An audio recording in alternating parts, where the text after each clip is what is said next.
नमो बुद्धाय. मित्रो, आज आपण इथे जमलोय त्याला एक विशिष्ट असं कारण आहे. कारण ऑगस्ट महिन्याच्या शेवटच्या आठवड्यात पुण्यातील बालगंधर्व रंगमंदिरामध्ये निर्वाणा द एनलाइटमेंट ह्या नावाने बुद्धिझममधलं सौंदर्यशास्त्र उलगडून दाखवणारा एक कार्यक्रम आयोजित करण्यात आलेला आहे.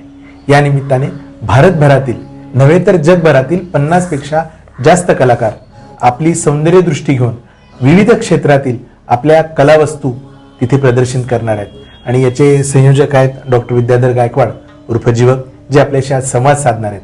आणि ह्या सगळ्या कार्यक्रमामध्ये मोलाचा सहभाग ज्यांचा आहे ते म्हणजे ज्येष्ठ कला दिग्दर्शक, महाराष्ट्राचे लाडके